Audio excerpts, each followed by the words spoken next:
নমস্কার। আমি কাঁচরাপাড়া থেকে এসেছি। আজকে আমি খুব আনন্দের সহিত মানে আমার পিতৃ সমতুল্য মিস্টার বিমল কুমার মণ্ডল স্যারের কাছে আমি এসেছি। আমি বিগত ২.৫ থেকে ৩ মাস হয়ে গেল।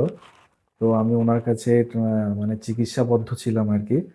তো আজকে আমি খুব হ্যাপির সাথে মানে আনন্দের সহিত জানাতে চাইছি, আমার একটা মারাত্মক হিয়ারিং লস ছিল। সেই হিয়ারিং লসটা মানে আমার 100% রিকভারি হয়ে গেছে। তার সাথে আমার একটু টিনিটাইজের প্রবলেম ছিল। একটু না, বেশ কিছুটাই ছিল। সেই টিনিটাইজের প্রবলেমটাও আমার মানে 99 বা 100% রিকভারি হয়ে গেছে। একদম বদ্ধ ঘরে না থাকলে আর ফিল হয় না। তবে বলতে পারি 100% রিকভারি হয়ে গেছে। তার জন্য ডাক্তারবাবুকে অসংখ্য ধন্যবাদ। আর সত্যি উনার কাছে এসে আমি খুব ধন্যবাদ, ডাক্তারবাবুকে অসংখ্য ধন্যবাদ যে মানে আমি আজকে খুব হ্যাপি। আমি নেক্সট মানে পরশুদিন চলে যাবো একটা জায়গায়, আমি একটু চিন্তায় ছিলাম। তো যাই হোক, আমি এখন আনন্দের সহিত আমি খুব মানে খুব আনন্দের সহিত আমি জানাচ্ছি যে আমি আজকে পুরোপুরি সুস্থ আরকি। আমার যে হিয়ারিং লস যেটা ছিল সেটা রিকভারি হয়ে গেছে। তারপরে যাই হোক, ডাক্তারবাবু আপনাকে অসংখ্য ধন্যবাদ। নমস্কার, আমি আরবি ইএনটি সেন্টার থেকে বলছি। যে পেশেন্ট এখন কথা বলছেন উনি উচ্চ পদস্থ একজন অফিসার এবং ইঞ্জিনিয়ার। তো উনি গভর্নমেন্ট সার্ভিস করেন। তো তার জন্য ওনাকে বিভিন্ন জায়গাতে যেতে হয়। তাই উনি আর দুদিনের মধ্যে চলে যাবেন। ওনাকে আমি আগেই বলেছিলাম যে আপনার যতটুকু সমস্যা আশা করা যায় আপনার ওই কর্মস্থানে যাওয়ার আগেই এটা ঠিক করা যাবে, এটা একটা অনুমান আমি ওনাকে বলেছিলাম। যাই হোক, আজকে আমি খুশির সঙ্গে জানাচ্ছি ওনার যে কানে হিয়ারিং লসটা ছিল সেটা মারাত্মক হিয়ারিং লস ছিল না ডেফিনিট, কিন্তু যে হিয়ারিং লসটা ছিল সেটা সেন্সরি নিউরাল হিয়ারিং লস। উনি আজকে আসার পরে আমাকে বলছিলেন যে আমার তো বাইরের দিকে সাউন্ডগুলো না বেশ জোরে জোরেই লাগছে, আগের থেকে অনেকটা বেটার। তো এটা কেন এরকম হলো একটু দেখা যায় কিনা, আমি তাই একটা টেস্ট করলাম। তো টেস্টটা আগে কি টেস্ট হয়েছিল সেটা আমার অতটা খেয়াল নেই, তবে লস ছিল। তার সঙ্গে ওনার আর একটা প্রবলেম ছিল টিনিটাস। এই টিনিটাসের চিকিৎসা, যারা ককলিয়ার টিনিটাস, ওনার যে ভ্যারাইটিটা সেটা হলো ককলিয়ার টিনিটাস। আপনারা আগেও দেখেছেন যে টিনিটাস মানেই যে আমি পিআরপি থেরাপি করব বা ইঞ্জেকশন দেবো সেরকম কোনো ব্যাপার নেই। টিনিটাস মানে যে অপারেশন করব সেটাও ব্যাপার না। আবার টিনিটাস মানে যে অপারেশন বা এই করতে হবে, পিআরপি থেরাপি করতে হবে সেটাও না। এরকম পেশেন্টও আমি আপনাদের দেখিয়েছি যে টিনিটাস নিয়ে প্রায় 1 বছর ধরে ভুগছেন, কিন্তু আমি ইনস্ট্যান্টলি তাকে সেই কানের মধ্যে খোল টোল হয়েছে মানে ইম্প্যাক্টেড ওয়ার্ক, সেটা ক্লিয়ার করার পরে সঙ্গে সঙ্গে ঠিক হয়েছে। সেটাও আমরা ভিডিও করেছি কিছুদিন আগেই, আপনারা দেখেছেন। একজন অ্যাডভোকেট, হাইকোর্টের অ্যাডভোকেটের সেটা করেছিলাম। উনি ভীষণভাবে খুশি হয়েছিলেন যে ইনস্ট্যান্টলি একদম এত কানে শোনাটা এবং টিভিটা দুটোই একসঙ্গে আপনি রিলিভ করে দিলেন আর ইনস্ট্যান্টলি হলো, এটা তো বিশাল এই ব্যাপার, খুশির ব্যাপার। তাই আজকে এনার ক্ষেত্রেও যেমনি হিয়ারিংটা একদম পারফেক্ট হয়েছে, শুধু পারফেক্ট নয়, আমরা 25 ডিবি অবধিতে শুনলাম মানে নর্মাল, মানে কিন্তু 20 ডিবিতেও উনি কিন্তু ভালো করে সেন্স করতে পারছেন। হ্যাঁ, এই থেরাপির মাধ্যমে যাদের একটি শোনা ধরুন 25 মধ্যে এতে থাকে, তাকে কিন্তু আমরা 20তেও শোনাতে পারি বা তার থেকে কমে শোনা যেতে পারে।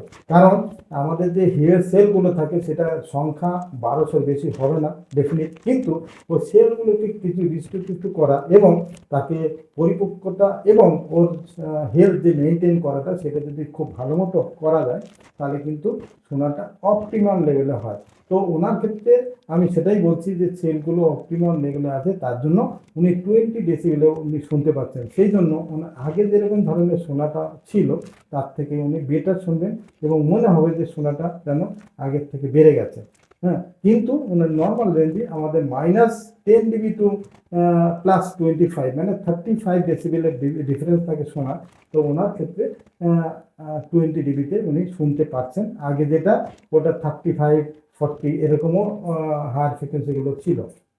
যাই হোক, তার থেকে বড় ব্যাপার যেটা টিনিটাস, ককলিয়ার টিনিটাস, যা সমস্ত ডাক্তাররা আজ পর্যন্ত আমাদের কলকাতাতে যারা আছেন বেশিরভাগ ডক্টররা ইভেন প্রেসক্রিপশনে লিখে দিচ্ছেন এটা কেউ ঠিক করতে পারবে না।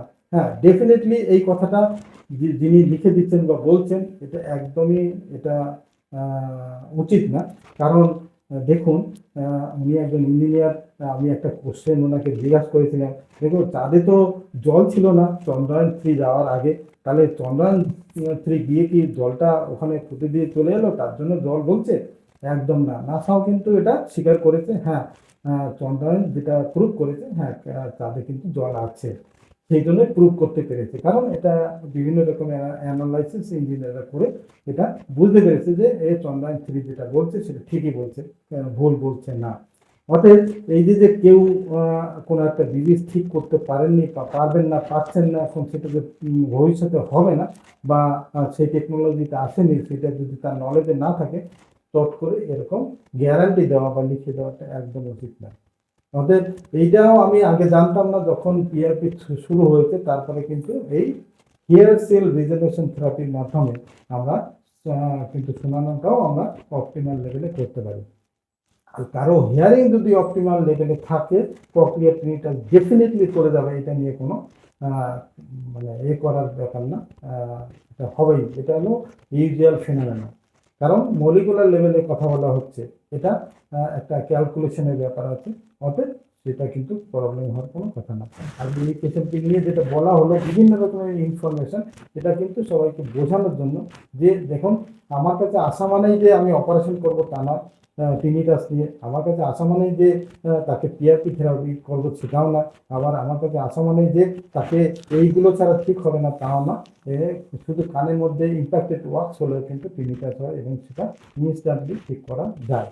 এটা খুব বড় ব্যাপার না, এটা বহুদিন আগের থেকে আমি অনেককে করেছি এবং অনেকগুলো ভিডিও করা হয়েছে। হ্যাঁ, দুই একটা ভিডিও আমি হয়তো করতে পারিনি, আমার সেটাও আমার এক্সাম্পল হিসেবে আছে। একজন ডক্টরকেও করেছিলাম, তিনি আমার সহকর্মী ছিলেন।